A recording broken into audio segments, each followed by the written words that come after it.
Nah, kemudian ini materi yang minggu kemarin ya, yang minggu kemarin sudah dibahas, jadi mengenai kurva bidang. Ini misalkan contohnya ditanyakannya seperti ini atau bisa juga ditanyakannya langsung ke persamaan bidang, kemudian ini tanpa ada yang melewati A, yang tegak lurus, vektor AB dan juga vektor BC. Jadi misalkan soalnya seperti ini, itu caranya sama ya. Jadi kalian tentukan dulu vektor yang tegak lurus terhadap vektor AB dan BC itu. Dengan hasil kali silang, ya tentu saja kalian cari dulu vektor AB-nya adalah titik B dikurangi titik A, vektor BC-nya adalah titik C kurangi titik B. Kemudian persamaan bidangnya yang tidak perlu harus melewati titik A, melewati titik B dan C juga dia akan mempunyai persamaan bidang yang sama. Jadi langkah-langkahnya seperti tadi, kita cari dulu dua vektornya, yaitu vektor AB dan vektor BC ini ya. Karena dimintanya yang tegak lurus vektor AB dan vektor BC, titik B kurangi A, titik C kurangi B. Kemudian hasil kali vektornya merupakan vektor yang tegak lurus atau normal dari vektor AB dan BC ya. Jadi kita hitung hasil kali silangnya yaitu seperti ini yang sudah dibahas minggu kemarin.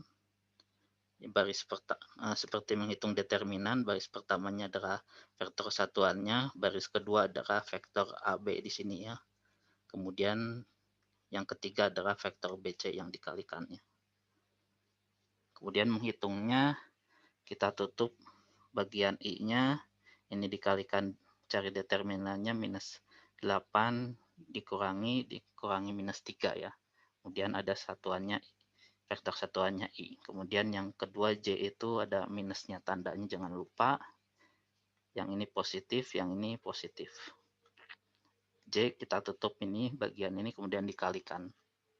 Sehingga didapat persamaan vektornya, kemudian dicari persamaan bidangnya. Bisa mulai titik A atau titik B dan C juga hasilnya akan sama ya. Jadi akan dimasukkan ke sini minus 5 dikalikan ini X-nya, X minus 1, titiknya 1 jadi minus 1, Y minus 3, dan juga Z minus 2.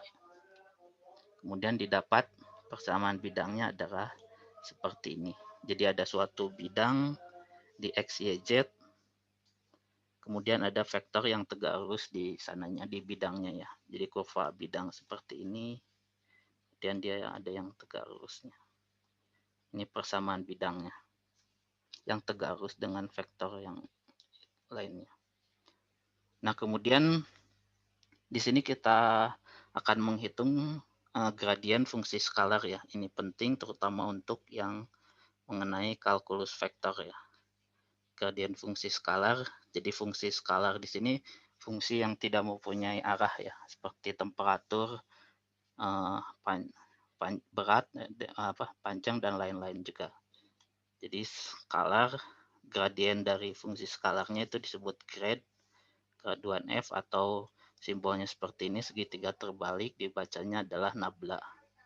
Jadi gradien fungsi F-nya itu adalah fungsi turunan dari fungsi F terhadap X, turunan dari fungsi F terhadap Y, turunan fungsi F terhadap Z. Jadi gradien dari fungsi skalar itu hasilnya adalah suatu vektor ya. Ini adalah vektor. Jadi misalkan ada suatu kurva seperti ini ya, kira-kira tuh seperti itu. Kurva temperatur kan temperatur adalah fungsi skalar ya. Nah kemudian gradiennya atau misalkan lajunya, ini bisa disebut juga laju atau perubahannya ya. Perubahan fungsi temperaturnya berarti di titik ini dia akan mempunyai arah gradiennya akan naik kan ya. Di sini naik, kemudian di sini akan relatif stabil, kemudian di sekitar ini akan dia relatif turun. Nah ini yang namanya gradien atau laju perubahannya. Jadi laju perubahannya tidak hanya ada besarnya saja tapi ada arahnya. Jadi gradien di sini bisa juga disebut laju perubahannya ya, yaitu turunannya. Jadi misalkan contoh suatu fungsi skalar ini dalam bidang kartesius X, Y, Z, maka ditentukan gradiennya adalah turunan dari fungsi ini keseluruhan terhadap X, jadi hanya ada ini ya, jadi 4Z ditambah 3. Kemudian terhadap Y, koma ya, ini koma berarti ada, atau ditulis I tambah seperti, jadi hasilnya harus sebagai vektor. Kemudian 6Y kuadrat, kemudian turunan terhadap Z-nya adalah 4X. Atau ya seperti ini penulisannya, gradien F berarti fungsinya terhadap X, seperti itu. Kegunaannya tadi sudah dibahas untuk menunjukkan laju perubahan ya, laju-laju perubahan di sini itu seperti apa. Jadi harus ada arahnya juga. Kemudian sama juga dia mempunyai vektor normal dari permukaannya ya. Jadi hasilnya itu jika di vektor yang akan dihasilkan itu berarti normalnya ya. Jadi arahnya tergantung dari kurvanya itu, vektor normalnya. Kemudian menentukan medan vektornya dari suatu medan skalar. Jadi yang medan ini yang dihasilkan itu adalah medan vektornya. Jadi jika kalian untuk mencari vektor normal yang tegak lurus permukaannya, kalian bisa menghitung langsung ke gradien fungsinya. Atau ditanya laju perubahannya, langsung dihitung gradien fungsinya ya. Kemudian satu lagi adalah turunan terarah ya. Jadi misalkan turunan dalam arah suatu panjang L sepertinya. L-nya ini adalah suatu vektor atau persamaan ya. Nah ini penulisannya adalah D, B dari fungsi F. Jadi turunan terhadap dalam arah vektor B ya. Ini adalah vektor B. Jadi misalkan ada suatu garis, suatu vektor, kemudian pada titik P dan titik Q-nya itu ada di dalam garis itu. Nah, kemudian di dalam garis itu juga ada vektor B yang ke sini. Kemudian arahnya ada atau panjangnya adalah sebesar S. S itu berarti dia positif jika dia terletak dalam arah B ini, kemudian dia negatif jika ke arah ke sini ya, B-nya, vektor B-nya minus negatif. Nah, kemudian di sini ya bisa ditentukan misalkan fungsi L garis L-nya ini adalah ini ya, dalam sebuah vektor yaitu persamaan garis P0 ditambah S dikalikan B. B ini adalah fungsi ini. Kemudian turunan dari fungsi ini ya, ini bisa dihitungnya dari definisi ini ya. Jadi turunan terarah adalah turunan dari F-nya terhadap panjang S dari sini. Nah, ini dari sini kita bisa turunkan atau menggunakan aturan rantai bahwa df per ds itu adalah df per dx dikalikan dx per ds. Sama juga seperti ini, yang bagian ini, jadi ini x aksen itu terhadap S ya, y aksen juga terhadap S. Kemudian yang bagian ini adalah gradiennya tadi ya. Jadi kita bisa ubah menjadi gradiennya. Kemudian R aksen yang ini ya, kita turunkan berarti terhadap S, berarti nilainya adalah turunan R aksen terhadap S adalah B ya, adalah vektor B. Kemudian ini X aksen I tambah Y aksen J, komponen-komponen itu sama dengan B. Kemudian yang df per dx tadi itu menjadi gradien, sehingga turunan dari terarah ini dalam arah vektor B itu adalah df per ds, nilainya adalah B ini dikalikan dengan gradiennya, dot product ya, dikalikan dalam gradiennya. Jadi sehingga nilai ini adalah suatu nilai skalar ya. Nah, kemudian di sini panjang B adalah 1, itu maksudnya artinya bahwa B ini adalah vektor satuan. Kemudian jika A bukan vektor satuan, misalkan suatu vektor yang lain, berarti yang B ini, yang ini ya, Ya ini hanya notasinya saja A, itu berarti artinya vektornya A. Berarti vektornya itu misalkan A harus dibagikan dengan panjangnya. Jadi karena di sini B itu maksudnya sudah menjadi vektor satuan, sedangkan A di sini belum vektor satuan, berarti A-nya itu harus dibagi dengan panjangnya dikalikan dengan gradien F-nya.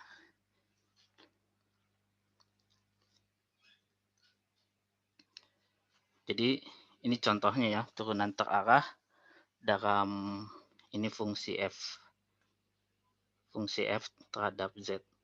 Dalam bidang kartesiusnya kemudian ada titik P-nya dalam arah vektor A-nya. Ini vektor yang akan ditentukannya. Jadi di sini kita cari dulu gradien dari F-nya ini, kemudian dimasukkan titik P yang ada di dalam ke gradien ini, kemudian dicari vektor A-nya ini dibagi dengan panjangnya ya. Jadi seperti ini gradien F ini yang tadi ya, yaitu 4X, kemudian X-nya tidak ada lagi berarti I, kemudian 6Y, jadi ini vektor ya, vektor, kemudian kita masukkan titik P-nya untuk X-nya 2, Y-nya 1, dan Z-nya 3. Jadi ini juga masih hasil vektornya, kemudian turunan terarahnya adalah ini. Vektor A-nya dibagi dengan panjangnya dikalikan dengan gradien F-nya. Jadi ini vektor A-nya 1, 0, minus 2 dikalikan dot produk 8, 6, 6. Jadi ini kali ini dijumlahkan ya. Kemudian dibagi dengan panjang A yaitu 1 ditambah 2 kuadrat diakarkan. Sehingga didapat nilai turunan terarah adalah suatu nilai skalar ya. Jadi ini turunan terarah dalam arah vektor A di titik P dari fungsi fx ini.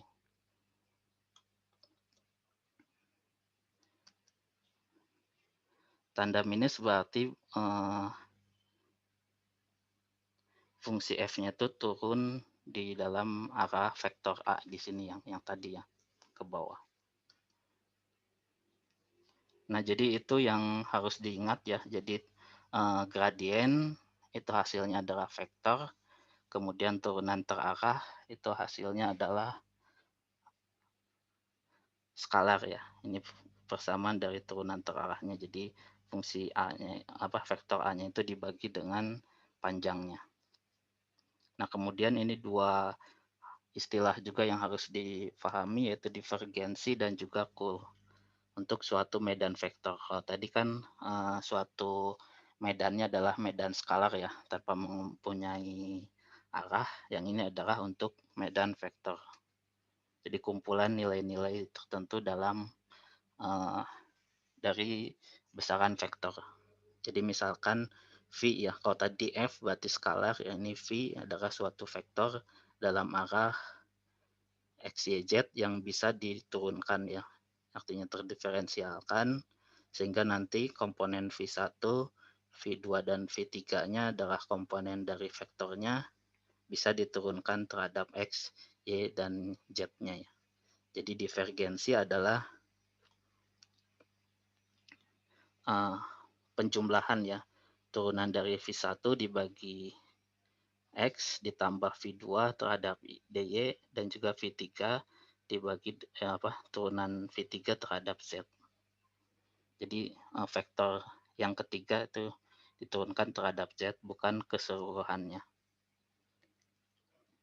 Dan notasi yang biasa digunakan ya seperti ini ya. Jadi untuk divergensi ini nilainya. Jadi ini adalah tadi gradien ya. Gradien itu vektor dikalikan suatu vektor lagi, berarti nanti hasilnya adalah skalar. Di fungsi ini gradien bersama gradien, tapi komponen-komponennya merupakan vektor ya. Jadi ini kali ini ditambahkan ini dan ini. Jadi misalkan ada fungsi vektor ini, jadi V1-nya adalah yang bagian ini ya. Jangan keseluruhannya ya. Jadi ini V1 ini V2-nya, dan ini adalah V3-nya. Sehingga divergensi dari F adalah turunan ini terhadap X, yaitu 3Z, kemudian turunan ini terhadap Y, yaitu 2X, dan turunan ini terhadap Z, yaitu minus 2YZ. Tanpa ada arah ya, berarti ini tandanya adalah dia nilainya adalah skalar ya. Jadi tinggal dimasukkan di titik berapa, nilainya dia berapa. Ya ini juga bisa juga misalkan diferensial ya div dari gradien F itu berarti ini maksudnya turunan keduanya ya. Jadi sama seperti sebelumnya. Nah itu untuk divergensi, itu berarti kan kalau tadi divergensi itu gradiennya di dot productkan dengan dikalikan titik dengan vektor V-nya ya. Medan vektornya berarti nanti hasilnya adalah skalar. Nah untuk kur itu dia hasil kali silang dari gradiennya dikalikan dengan vektor V-nya. V1, V2, dan V3. Jadi sama seperti sebelumnya untuk mencari hasil kali silang. Yang pertama, baris pertama adalah vektor satuannya I, J, K. Kemudian ini adalah persamaan gradiennya. Ini terhadap X, terhadap Y, dan terhadap Z. Kemudian ya kita menghitung seperti determinannya ya. Untuk I, berarti ini kalikan ini dikurangi dengan ini. Jadi turunan vektor ketiga terhadap Y dikurangi vektor 2 terhadap Z dalam arah I. Ini harus minus ya, tapi di sini karena dalam J ini sudah terbalik ya. Jadi ininya positif, kemudian dikurangi ini. Jadi ini ke sini. Jadi ini minus juga tidak apa-apa. Jadi sama seperti menghitung hasil kali silang yang biasa ya. Jadi contohnya ini vektornya ada ini V1, V2, V3 atau dituliskan seperti ini juga sama saja. Tentukan kurnya adalah hasil kali silangnya seperti ini. Dari sini bisa terlihat juga ya. Untuk I di sini kita yang bagian sini ya, berarti turunan Z terhadap Y itu kosong ya. Ini akan menjadi kosong, kemudian turunan dari 3Z X terhadap Z adalah minus 3X. Jadi nanti minus 3XI, kemudian ini jangan lupa minus. Dari sini turunan ini adalah 0, turunan dari ini minus Y. Dan lainnya ya, tidak akan dibahas lagi, tapi kalian bisa melihatnya seperti ini. Jadi hasilnya adalah vektor di sini. Jadi perbedaannya seperti itu. Untuk kur dia hasilnya adalah sebuah vektor. Ya, jadi gradien tadi ini adalah vektor, kemudian turunan terarah hasilnya adalah skalar. Kemudian yang ini divergensi hasilnya adalah skalar ya. Kemudian kur dia hasil kali silang hasilnya adalah vektor. Nah ini kemudian kita lihat contoh-contohnya ya. Contoh soalnya misalkan ada suatu medan panas, temperatur ya. Medan panas berarti medan skalar, kumpulan-kumpulannya di mana Z-nya adalah medan panasnya, suhu atau temperaturnya pada titik medan panasnya. Kemudian yang ditanyakan gambarkan sketsa garis isotermalnya, berarti garis-garis yang mempunyai temperatur yang sama ya.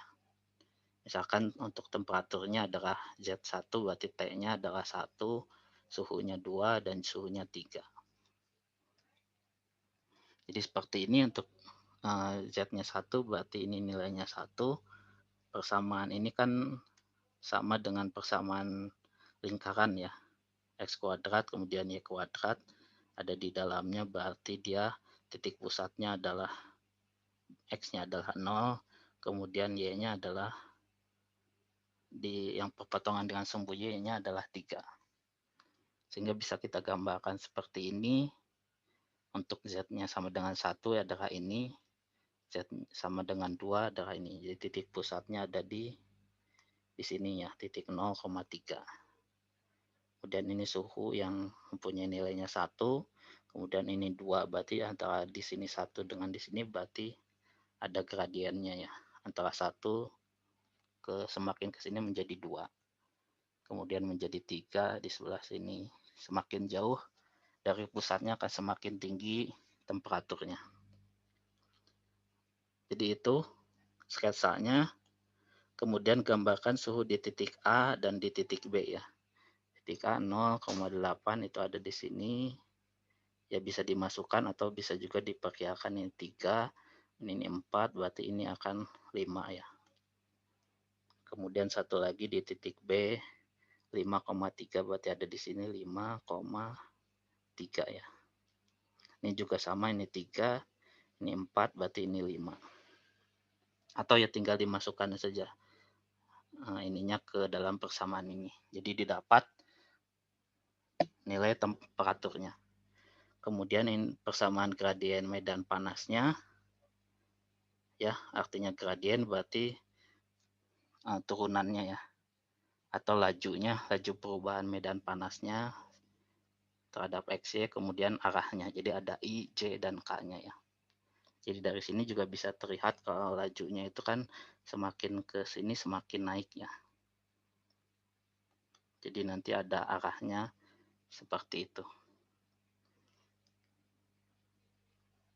Ini masih persamaannya, kemudian nanti gradien panas di titik A. Ini kan tadi titik A, jadi tinggal dimasukkan titik A ke dalam persamaan gradiennya.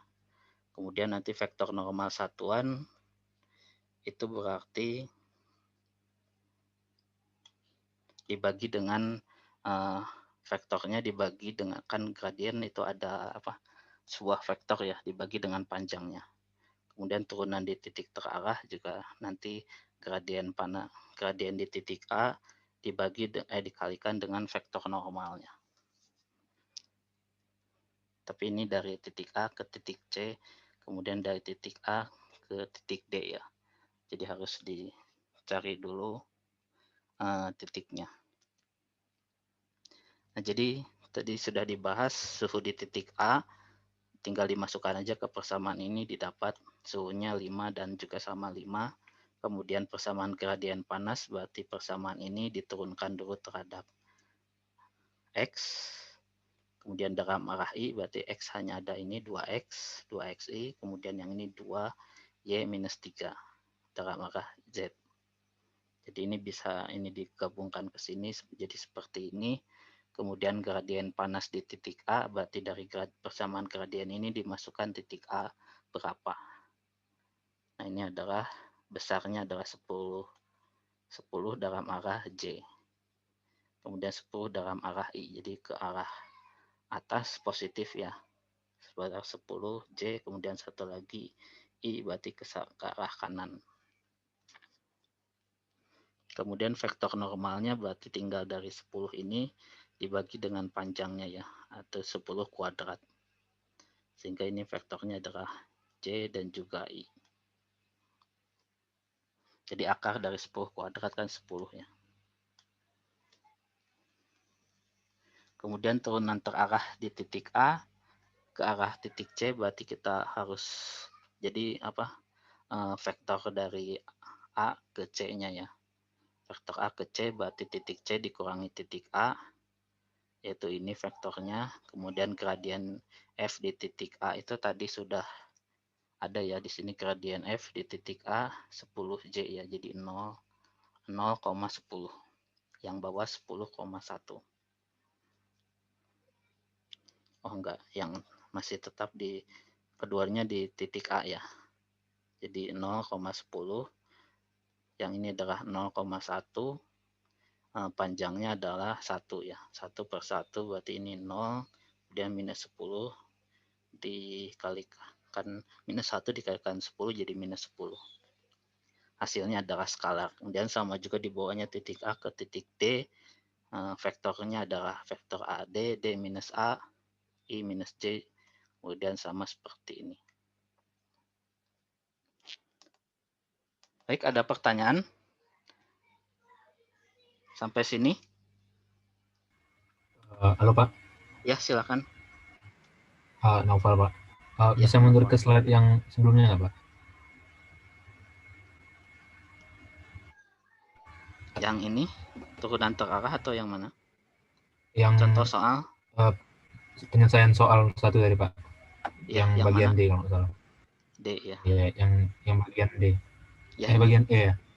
Nah, itu vektor normal satuan Pak. Itu kok vektor normalnya jadi panjangnya si FA ya Pak? Labna FA. Ya, karena yang vektor normal itu kan berarti gradiennya ya. Gradiennya berarti ini A, ini A. Ini vektor normalnya itu gradiennya. Jadi ini vektor kan. Kemudian normal satuan berarti tinggal dibagi dengan panjangnya. Jadi apa? Ya NA itu maksudnya normal di titik A. Artinya gradien di titik A seperti itu. Jadi ya ini gradiennya kemudian dibagi dengan panjang gradiennya. Jadi 10J ini vektornya dibagi dengan panjangnya. Jadi vektor satuan ya berarti harus ininya jadi satuan seperti itu.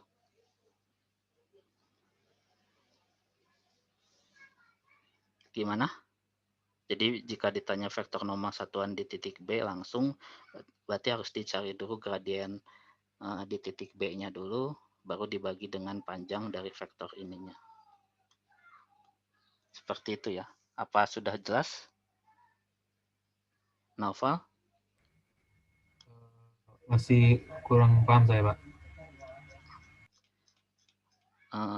Gimana? Harusnya di vektor normal satuan, mengapa tadi apa pertanyaannya?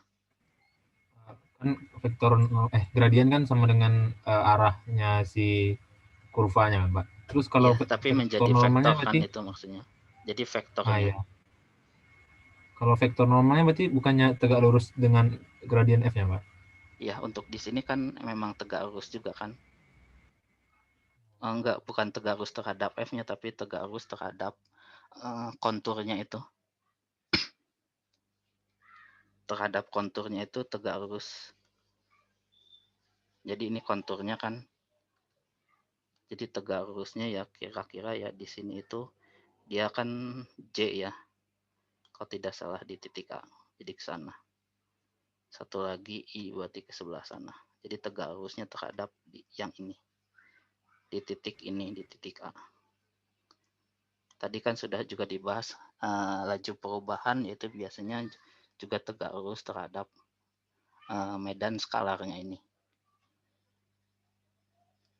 Jadi vektor normal satuan ya hampir sama seperti kalian mencari ini ya, yang tadi vektor normal permukaannya. Dari medan skalarnya berarti kita mencari gradiennya. Kemudian vektor normal satuan berarti tinggal dibagi dengan panjangnya itu.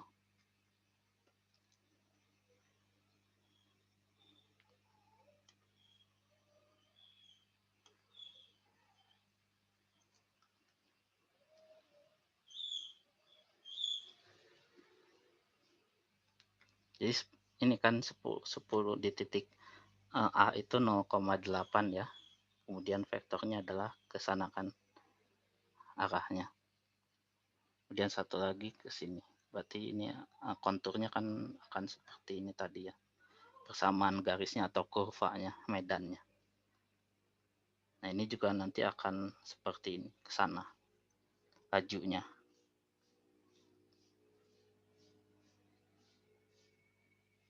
Oke Pak, makasih Pak. Ada lagi yang lain? Saya mau nanya Jadi sekali lagi, vektor bisa normal Pak? ya. Ya, silakan. Yang bagian F-nya. Tadi kan ini turunan berarahnya kan skalar. Skalar ini merepresentasikan gimana tadi Pak? Arahnya terhadap apa? Ini kan minus ya, berarti dia akan terbalik terhadap minus J-nya ini. Jadi nilainya sendiri misalkan apa ya, gambarkan ada kurvanya tadi di sini, berarti nilai dari yang bagian sininya, S-nya itu mungkin. Oh ya, oke Pak, makasih Pak. Turunan yang ya terarah terhadap ininya. Jadi dia ada di dalam vektor dari yang mana ya? Ini tuh yang AC-nya itu ya. Vektor AC-nya itu. AC-nya itu kan ada di dalam suatu kontur juga. 07 08 kemudian ada di bawahnya itu yang berbeda ya.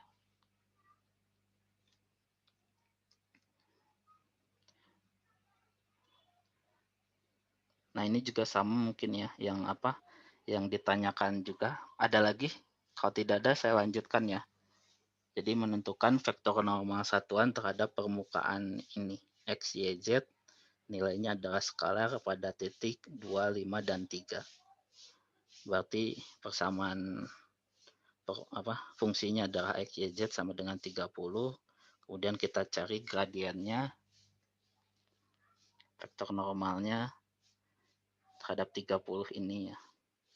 Jadi ini turunan terhadap X, Y, Z, I tambah X, Z, J, dan juga X, Y, K ya. Jadi keseluruhannya. Kemudian di titik ini adalah 253, berarti tinggal masukkan ininya, didapat ini vektornya. Vektor normalnya dari permukaan ini. Kemudian vektor normal satuan tinggal dibagi dengan panjangnya ya. Panjangnya yaitu 15 kuadrat, 6 kuadrat, dan 10 kuadrat, jumlahkan diakarkan. Ini adalah vektor satuannya. Jika dihitung panjangnya kan ini adalah 1 ya.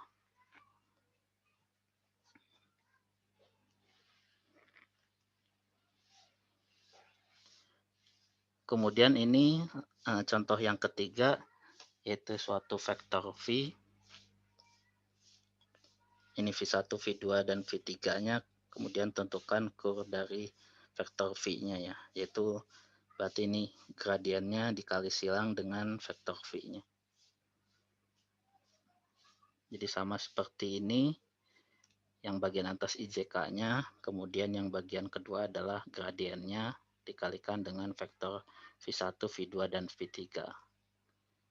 Dari sini ya bisa terlihat kalau turunan dari 0 berarti tidak ada, kemudian yang bagian ini juga tidak ada, jadi komponen I-nya adalah 0 ya, kemudian J-nya juga ini dan ini 0, kemudian ini tidak ada terhadap Z berarti 0. Tinggal yang terakhir adalah yang bagian K-nya, itu seperti ini. Kemudian ini terhadap ini.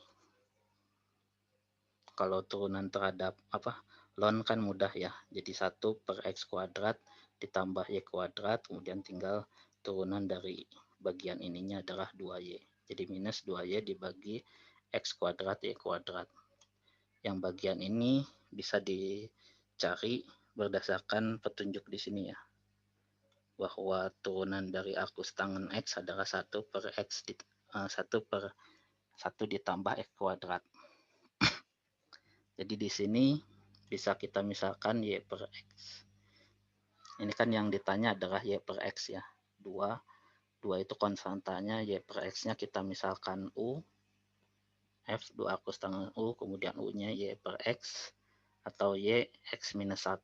Kemudian yang dicarinya adalah ini dengan aturan rantai DF per DU dulu dicari, yaitu ini ya, DF ini terhadap U berarti ini langsung 2 dibagi 2 ditambah U kuadrat.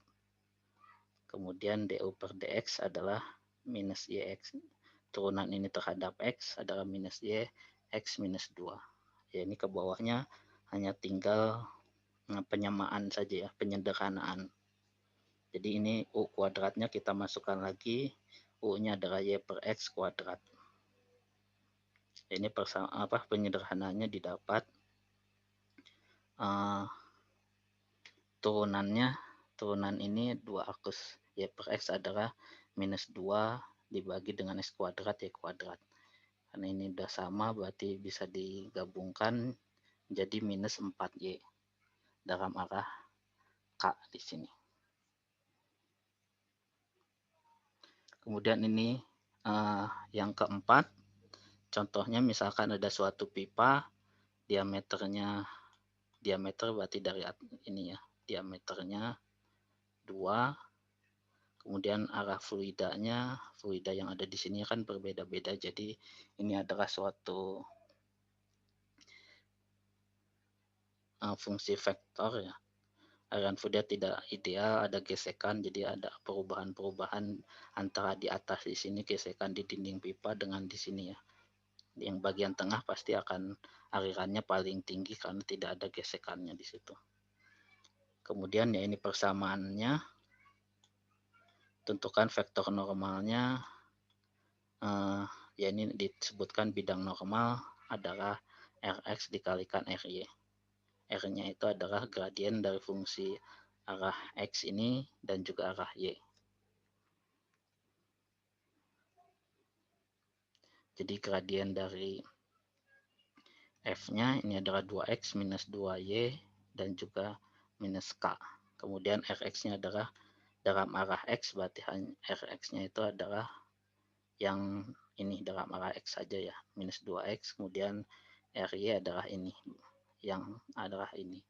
Kemudian menghitung vektor bidang normalnya, berarti kita kalikan silang ya, kita kali silang dari vektornya.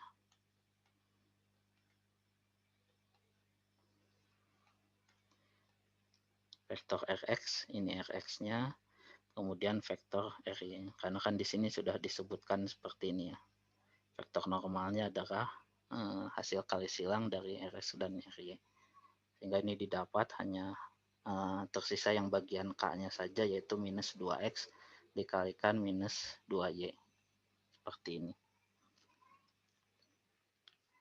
Kemudian untuk menghitung debitnya adalah panjang dari vektor Q.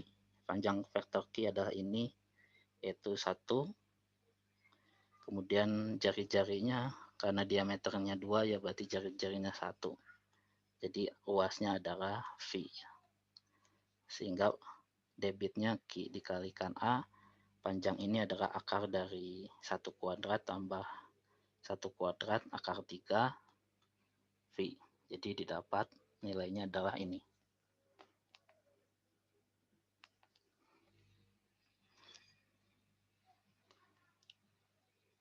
Kemudian ya ini ada sedikit contoh dari aplikasi dot product ya. Jadi hasil kali antara vektor dengan vektor, tapi nanti hasilnya skalar, terutama untuk arah ya vektor normal juga ya.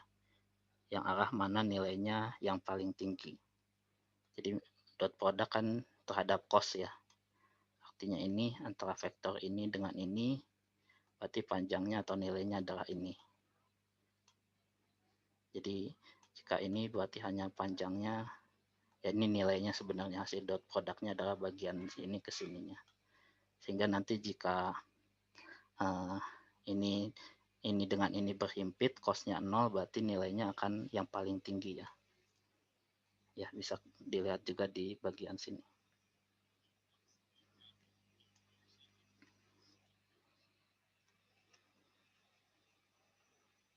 Suaranya belum terdengar ya, saya tekan dulu.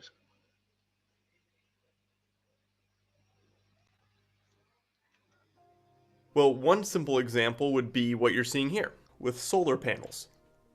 If you draw a unit normal vector that is coming directly off a solar panel, and another pointing directly at the sun, how similar those vectors are, or their dot product, would be a factor in how much solar energy is absorbed.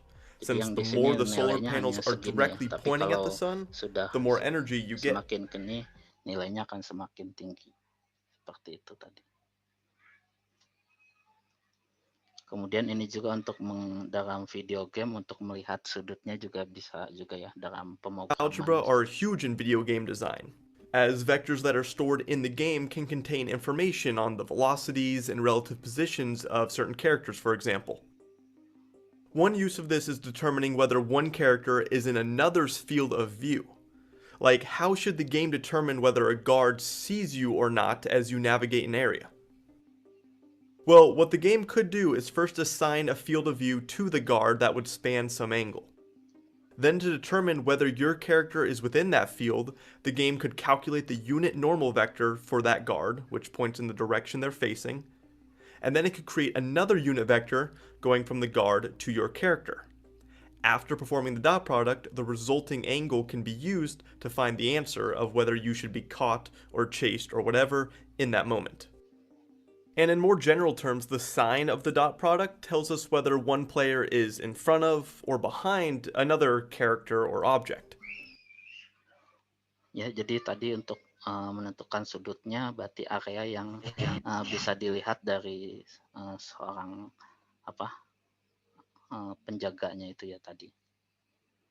Baik, ada pertanyaan lagi sampai sini? Ini ya contoh-contohnya sebenarnya banyak juga ya untuk aplikasi ya untuk permodelan yang menggunakan gambar juga sama menggunakan vektor ya untuk menentukan titik-titiknya saat kita menggambar di AutoCAD misalkan.